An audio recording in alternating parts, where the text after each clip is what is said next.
these conspiracy theories turned out to be 100% true. I don't think enough people talk about the Free Britney movement because it used to be kind of taboo to think that Britney Spears deserved to be out of her conservatorship and that her conservatorship was abusive. Like, this was a conspiracy theory for a very long time, and it was essentially just a group of fans that were like screaming at a brick wall being like, guys, look at this. And it took so long for us to actually notice what was happening, which is crazy because, again, they had been sounding the alarms about Britney Spears' conservatorship for years. So Britney Spears herself also was sounding these alarms for a very long time. Even 3 years into her conservatorship, she was on Watch What Happens Live, and she basically talks about how it was abusive. And I feel like nobody listened. I think since the conservatorship, I'm in a conservatorship, is the 3rd year of me being under that, and I felt like a lot of the things were planned for me to do, and you know, being told what to do, and I was just like, for this one, I want to make it my baby,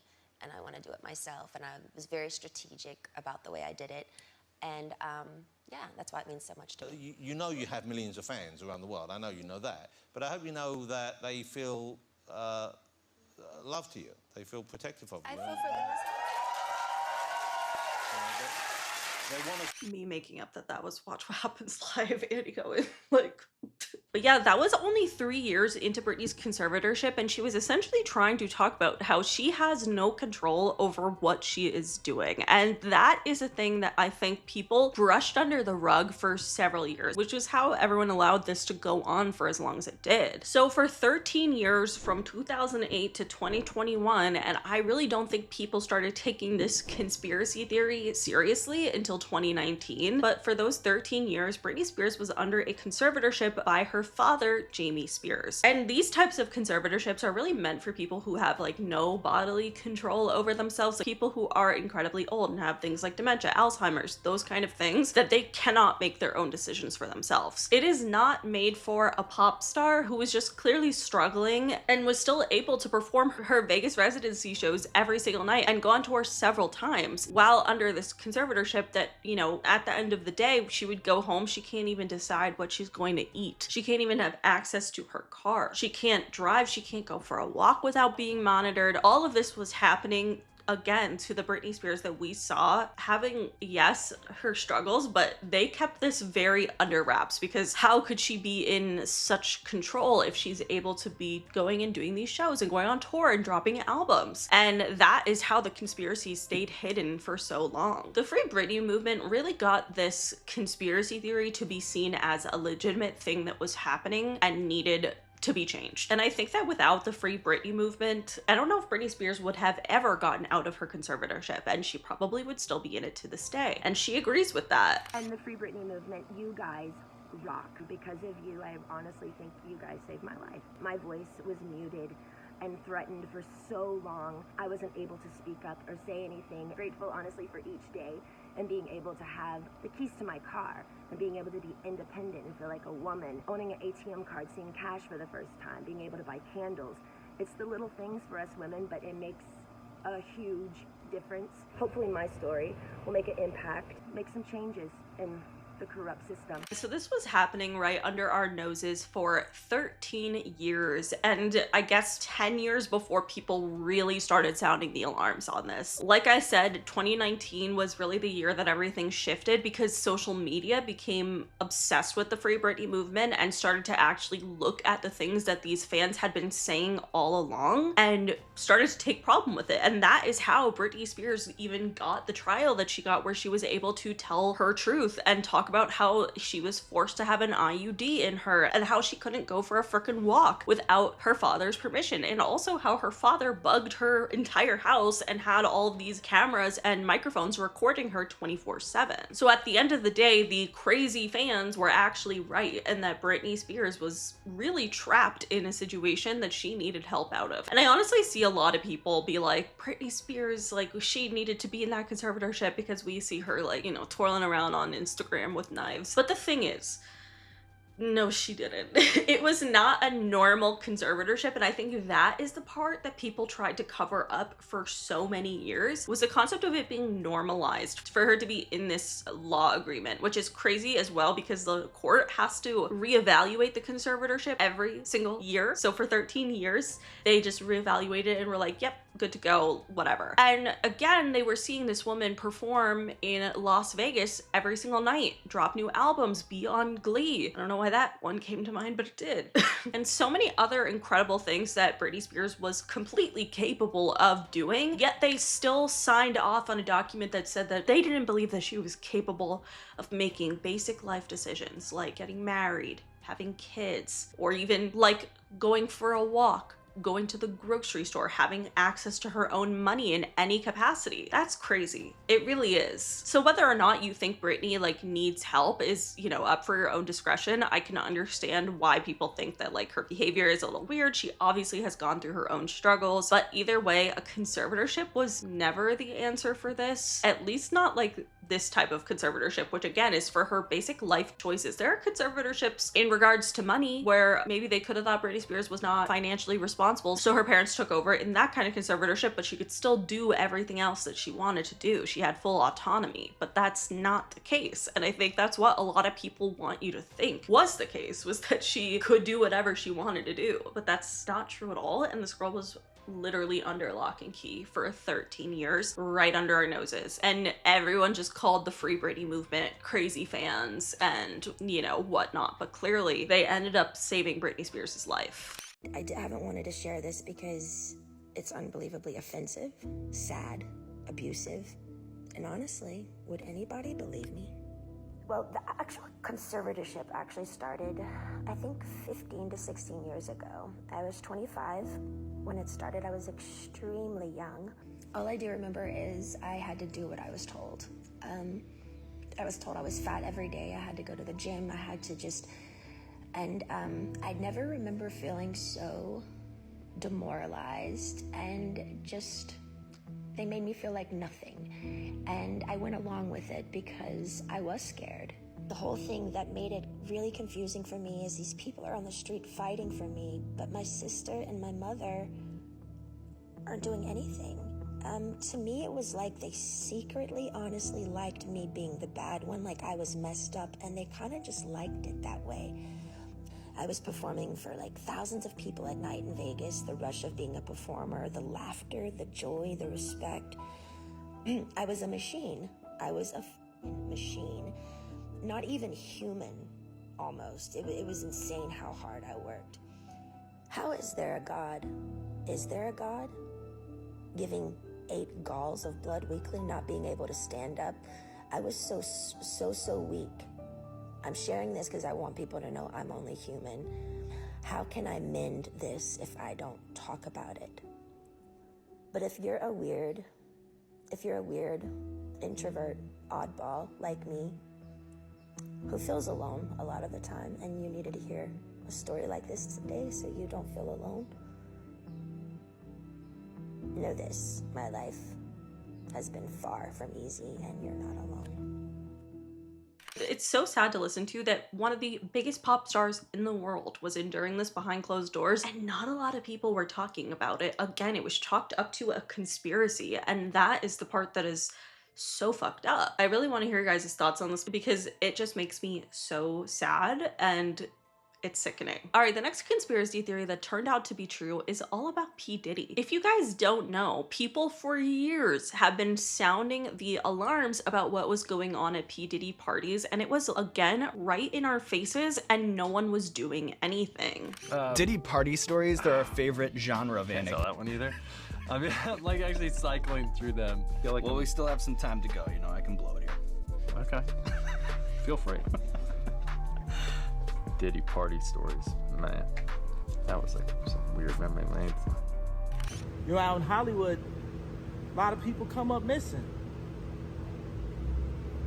Feels like it might be a lot of that in order to control, traumatize. They want to monetize and traumatize. You know what I'm saying?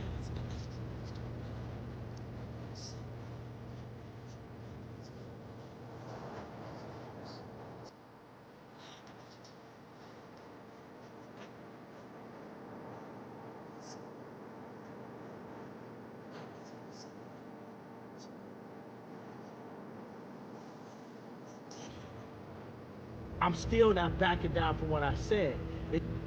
And God loved me. You understand? They hit me. Gap, Adidas, all that away. Still, Forbes, who hate me, right, had to write net worth 400 million.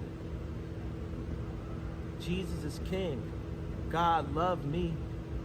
There are just countless examples of celebrities kind of exposing what Diddy was doing before he was ever being questioned. Like, the joke about Diddy parties being so crazy and disgusting has been going on for decades at this point. And again, we didn't really know the truth about Diddy until 2024, which is insane that up until then it was all conspiracy and hearsay, and now when you look back, it was so in our face. I can't believe it. Honestly, especially when it comes to Justin Bieber, I think that Justin Bieber's relationship with P. Diddy was thrown in our faces and completely normalized, which was insane because Justin was like 15 at the time, and some of the things that P. Diddy said, like him getting mad about Justin trying to expose like what was going on at Diddy's house, is kind of crazy that no one picked up on this and tried to stop it.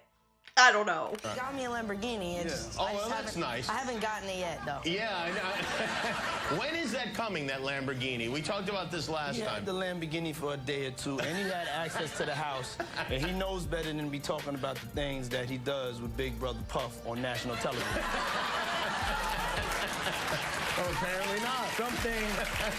Everything ain't for everybody. Like, the guilt was just so obvious. I cannot believe that this went on for as long as it did, honestly. And we've heard various celebrities making jokes to him about how his parties were dirty and disgusting and dark, and yet it was all just swept under the rug. So tell me about your birthday party. Am I invited? Yes. Yes, you're definitely invited. I invite you to all my parties. You just haven't seemed to show up to No, any well, of them. is it on the East Coast? Yes. Well, that's why. Why don't you have one here on the West Coast? Because I work all the time. Okay, well, maybe I have one at your house. Where's that? Now, what time would your party start, let's say? Like 9:30. Really? That early? Yeah. I could make that. Yeah. But I could think of you of starting a party at like midnight. Like, what time will it go till? That's a different type of party, though. Uh-huh. It'll go from like 9:30 to like maybe 3 o'clock, 3 o'clock. And then, you know, we have the top 2 floors of the hotel. Mm-hmm. And then it will carry on there? Yeah. Mm-hmm. Then it, no, I mean the after party. Mm-hmm. No, I know about them. I'll listen to the music. Again, just playing in our faces. It's kind of nuts when you look back. I also thought that like Wendy Williams calling him out right in front of his face was also just like so ironic when you look back on it. You know, you live a really hectic lifestyle, and I don't understand all the running around, and who are these people that you surround yourself with, and who are these people? Do they violate you? Do you get robbed? What happens? Now, you threw a house party, and I got the footage, okay? Look at this. Now, who has this many people at their house? Puff, and or Sean, Diddy, Doody, what do I call you? And just once again, another example of a conspiracy theory or thoughts that everyone had heard about, but no one thought was actually true until it was declassified, until we knew for a fact, until Diddy was arrested. Now we know that that was happening, even though they said it the entire time that it was happening. So like, I don't understand. It's honestly just insane. And I feel like we need to take a bigger listen as to what Hollywood is saying a lot of the time, and maybe take it a little seriously. I don't know. Okay. All right. The next conspiracy theory that turned out to be true was the idea that for most of the 20th century, there was a conspiracy theory that these tobacco companies knew that nicotine was incredibly addictive, but they lied about it so that they could sell their products. And essentially that was later obviously declassified as true. This all started to go down in 1998 when the tobacco industry was forced to release millions of internal documents as part of settling lawsuits with 46 different states. And guess what was in those documents? People knowing from the 1960s saying that nicotine is addictive and we are in the business of selling nicotine, an addictive drug. And again, this is now proof that the tobacco companies knew this, even though they said that that wasn't true. Not only did they like pretend to not know whether or not nicotine was addictive, they actually said it wasn't, like explicitly under oath in 1994. Let me begin my questioning on the matter of whether or not nicotine is addictive. Let me ask you first, and I'd like to just go down the row whether each of you believes that nicotine is not addictive. I heard virtually all of you touch on it, and just yes or no. Do you believe nicotine is not addictive? I believe nicotine is not addictive, yes. Mr. Johnston. Congressman, cigarettes and nicotine clearly do not meet the classic definitions of addiction. There is no intoxication. We'll take that as a no, and again, time is short. If you could just, I think each of you believe nicotine is not addictive. We just would like to have this for the record. I don't believe that nicotine or our products are addictive. I believe nicotine is not addictive. I believe that nicotine is not addictive. I believe that nicotine is not addictive. And I too believe that nicotine is not addictive. So all of these tobacco CEOs under oath claiming that they do not believe that their products or nicotine products are addictive. All while knowing that 4 years later it would be declassified that actually in fact they absolutely knew that it was addictive and they capitalized on that fact. And that's just so crazy. It's so crazy. What the conspiracy theory was that the tobacco companies were poisoning us for profit, essentially, ended up being completely true. And I don't love that. And there's been multiple scenarios that have been kind of similar, like the Sackler family and Purdue Pharma. So Purdue Pharma was a pharmaceutical company, and this is kind of insane. So it basically ended up being declassified that the opioid crisis in America, 20 years, was not actually an accident at all. In fact, it was being engineered by one specific family. The Sackler family, who owned Purdue Pharma, and they were the ones who made oxycodone, and they knew it was addictive, which we now know that they knew, but they pretended they didn't, and they marketed it as a non-addictive drug, and it maximized their profits. For decades, the official line about Oxy was that it was a safe pain medication when used as directed, and addiction is incredibly rare. Less than 1% of the patients become addicted, which is honestly just insane that this even was conspiracy for so long. So the reason that the Sacklers were able to get away with this was because they needed an FDA approval. So they went to this man, Dr. Curtis Wright, and basically shook approval out of him. He at first was like, no, I cannot say that this is not an addictive drug because it is. I'm not giving the approval. I guess they had some like weird meeting in a hotel between Purdue Pharma and this doctor. And basically when that meeting was over, Oxy was officially FDA approved and considered to be not addictive, or like there was no evidence of it being addictive, which again is pretty ridiculous. But this guy who was working at the FDA, you know, making $50,000 a year, as soon as Oxy went on the market, he left the FDA and started working for Purdue Pharma, making like $400,000 a year. So did they pay him off to basically say that Oxy was fine and it wasn't addictive so that they could profit on it? Yeah. I mean, they literally did. So finally the information was declassified and now we know the truth and this company is out of business. But the fact that it was happening for such a long time and created literally a crisis that killed so many people is incredibly fucked up. And that's not the only story like that. There was also something similar, but honestly a lot worse because the CIA was involved. And this is the dark alliance between the CIA and drug dealers who were dealing crack cocaine and getting people addicted to it. And this is a legitimate thing that got declassified. Again, it was a crazy conspiracy theory. There's this reporter named Gary Webb who was considered to be like a whistleblower in this situation, a conspiracy theorist, but then it ended up all being true. How about how crack cocaine was invented? First in Oakland, California, in the early 1980s, and how it was picked up by an up-and-coming coke dealer, coke importer in Los Angeles, but with the help of the CIA. The CIA was providing the coke so that it could be sold in Los Angeles, and they took the money and used it to buy weapons for the Contra rebels. The CIA denied and denied and denied that this is not true. This is just Hollywood make-believe. It's like you guys forgot that Gary Webb proved all this was true and then committed suicide. CIA, it's like there's so much turnover in the jobs, they don't remember the lies that they told 3 years ago, and then anyway, they contradict themselves. So yeah, Gary Webb, who was the whistleblower on all of this, died in December of 2004. By the way, from 2 gunshot wounds to the head. Allegedly took his own life, but 2 gunshot wounds. You can try and explain that, but I mean, here we are. But all of this ended up being declassified because 6 years earlier, the CIA's own Inspector General published a report basically admitting the core allegations of Webb's reportings were substantially true. Not only did the CIA know about contra drug trafficking, but they also allowed it to continue and specifically targeted selling these drugs to Black communities. It's one of the craziest things that our government actually literally did. Like, they've said multiple times that it wasn't true, but we have seen the facts at this point, and it's pretty hard to argue with. My name's Gary Webb. I am an investigative journalist. I've been an investigative journalist for about 25 years for daily newspapers. And in 1996, I wrote a series of stories entitled Dark Alliance, which was about CIA involvement in drug trafficking.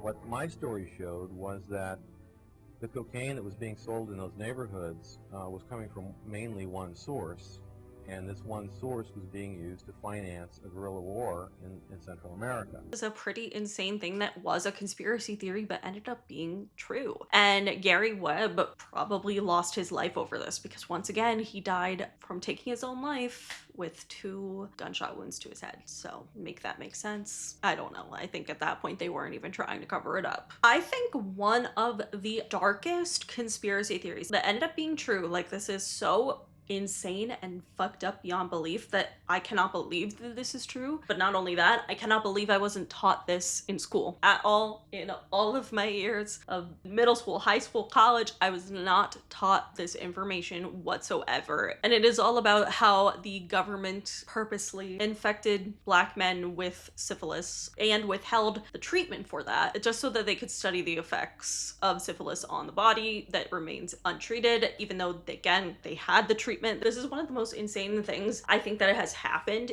in US history. Like, it is just so blatantly fucked up. So this is the Tuskegee syphilis experiment. It's one of the darkest chapters in United States medical history, a cruel experiment that lasted 40 years, also known as the Tuskegee syphilis study. Beginning in 1932, government researchers from the Public Health Service and the CDC recruited 600 poor Black men from Macon County, Alabama, 399 who had syphilis and 201 who didn't, telling them they were being treated for bad blood, a catch-all term locals used for various illnesses. In truth, the men were part of a secret study on how untreated syphilis progresses in the body. Even after penicillin became a standard cure in 1947, the researchers deliberately withheld treatment and lied to the men, never telling them they had syphilis. They were given placebos, spinal taps disguised as therapy, and vague assurances of care, all while the disease ravaged their bodies. Over the decades, at least 28 men died directly from syphilis, more than 100 from related complications. 40 of their wives were infected, and 19 children were born with congenital syphilis. Researchers blocked draft boards from treating infected men during World War II and even discouraged local doctors from prescribing penicillin. The study was finally exposed in 1972 by whistleblower Peter Buxton, sparking public outrage and congressional hearings. A class action lawsuit in 1973 resulted in a $10 million settlement, and in 1997, President Bill Clinton publicly apologized, calling the experiment shameful and racist. The men had never consented to being studied and were used without regard for their safety, rights, or dignity. Though some received minor medical care and burial expenses as incentives, they were deceived and manipulated throughout. The experiment's fallout led to major reforms in research ethics, including the establishment of institutional review boards and informed consent requirements. I think it goes without saying that the Tuskegee experiment was one of the most disturbing pieces of US history. I cannot believe that this happened, and this was happening until the 1970s. Like, it's not like this was, you know, in the 1800s or anything like that. Like, most of your parents were probably alive while this was still happening, and that is very concerning. It is just so beyond fucked up that the government specifically went to these neighborhoods where there were a lot of poor Black men and basically were like, hey, you want this free health care? Offering it to them and then essentially killing them. Like, that's literally what was happening, and I still cannot believe, again, to this day, that I was never taught this in school. Never. They got another blood sample of different people, and they went to Birmingham. Where did they went to the medical center in Birmingham. And what did they go there for? But they taking them penicillin shots up there to tell me I didn't go. Were you supposed to go or what? Yeah, I was supposed to go, but nurse turned me, said I couldn't go. Did you ask her why? No, I didn't ask her why, but I reckon she thought I had done had enough shots, and they wouldn't give me any more. Yeah, I was booked to go, but she went and stopped it. Mr. Pollard says he was turned away from treatment, and Dr. James says he wasn't able to treat patients in the study who requested it. Both assert that medical care was deliberately withheld, even when requested. Again, this just goes to show one of the darkest marks on American history, honestly. The fact that the government was capable of doing this then, again, makes me question what it's capable of doing now. It is very, very scary, and this is just such a horrible thing that happened. I cannot believe that it even happened. Speaking of government conspiracy theories that ended up being true, I want to talk about Marilyn Monroe. So a lot of people talk about the death of Marilyn Monroe and have had several conspiracy theories over the years that she was maybe murdered by the US government. Now, that theory recently became a lot more believable when declassified documents show that Marilyn Monroe was actually being watched by the CIA right up until her death. Not only that, but the person who did Marilyn Monroe's autopsy also spoke out later and basically explained how the practicality of Marilyn dying by taking her own life was incredibly low, like basically non-existent. Okay, so we have, red flags, there are alarm bells in an autopsy, no pills in the stomach, drugs in the system. Yeah. What do you make of it? As far as this goes, the Marilyn Monroe case, there have been an incredible amount of rumors that have floated around for years and years. This I do know. At the autopsy that Dr. Noguchi performed on Marilyn Monroe, he was looking for what are referred to as NPWs. These are known as needle puncture wounds. And just so folks at home understand, if someone injects, like recently injects, there's a methodology, particularly when you think about the arms, what we call the right and left antecubital fossa, and you're looking for these little droplets of blood where the NPW would have been. He didn't see that, Jesse. He even checked her scalp, checked her ankles, and here's the rub. When he does the evisceration of her body, that's the removal of the organs, he found nothing in her stomach. And that just does not, there's no corollary between that relative to the ingestion of pills and what you're going to get back on the toxicology report, because her levels were blown through the roof. As a matter of fact, they're described in terms of being lethal levels. So that is obviously incredibly interesting, and there have been many conspiracy theories over the years, basically just wondering why the CIA would kill Marilyn Monroe, like kind of theories about aliens, or maybe she just like knew too much because of her relationship with the Kennedy brothers and she wanted to expose the truth. Well, now we have a lot of whistleblowers saying that that actually is true, especially the alien part, which is honest. So again, this Marilyn Monroe conspiracy theory becomes just a little bit more believable with some of the declassified information that came out in 2022. So a lot of this came out later in like 2017 when some of the JFK assassination documents became public information, where we actually saw the CIA was in fact watching Marilyn Monroe, which again confirms a conspiracy theory that has been talked about for decades at this point, which is, was Marilyn Monroe killed for a bigger reason? Now, I guess that answer is not necessarily answered as true, but what is